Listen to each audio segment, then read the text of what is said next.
बिस्मिल्लाहिर्रहमानिर्रहीम वीवर मैं मेज़बान अली बाट से खिदमत ही हाजिर हैं एक नए व्लॉग नाल से खिदमत ही हाजिर होया चेक कर सकने वीवर चाहत ही असें कराई रहे हैं तैयार तक्की सकने वीवर चाहत ना हो रहा कम तय पूरी गड्डी वीवर असें पटाई छोड़ी है इत्थे तता पानी बाजार अंदर ही साढ़े मिस्त्री है जेह्ड़े कर रहे हैं गड्डियां ना कम वगैरह ठीक है गड्डी असें पहले लाई छोड़ी डेंटरा को तक सकने वीवर पूरी गड्डी पटाई छोड़ी है डेंटरा को गड्डी ना करासा कम काज ठीक है डेंटरे को करना है गड्डी ना कम काज तो फिर अग्गै तुसें कि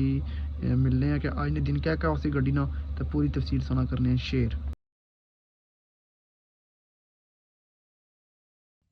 वीवर तक्की सकने हूँ अस जुलिया जी सर्विस स्टेशन पर तक्की सकने बिच्चों पूरी गड्डी खुली खल्ली नहीं है हूँ जुलिया सर्विस स्टेशन पर गड्डी सर्विस करानी डेंटर साहब ने कहना जी बाट साहब गड्डी की करना फुल सर्विस साफ सफाई करानी तो फिर आज नो वापस फाइनली गाइज सर्विस स्टेशन पर मैं पुजी आया तक्की सकने कि जिशान कार वाशअप पर गड्डी लाई छोड़ी है सी गड्डी की थोड़ी लुक चेक करानी क्योंकि गड्डी नहीं फुल करनी डेंटिंग पेंटिंग सी गड्डी नहीं पूरी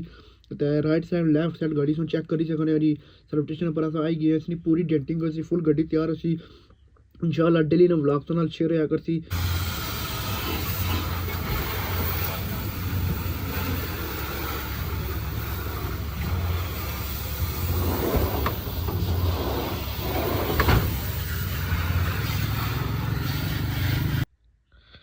यह वीवर सारे डेंटर जो हमारी गड्डी ने डेंटिंग ना कम कर सकता है इस वक्त भी गड्डी सर्विस स्टेशन को वापस सर्विस कराई पानी मरवाई तो वापस वर्कशॉप अंदर आए थे इस वक्त तक पानी वर्कशॉप अंदर मौजूद हैं तो वीवर डेंटिंग पहले गड्डी नहीं सी उसके बाद फिर जो भी कम उसी जी रूटीन उसी शेयर की अज ने व्लॉग नाल इत्थे ही करसा सी ऑफ अज ना कम जो भी अस किया शेयर बाकी मिलसा नैक्सट व्लॉग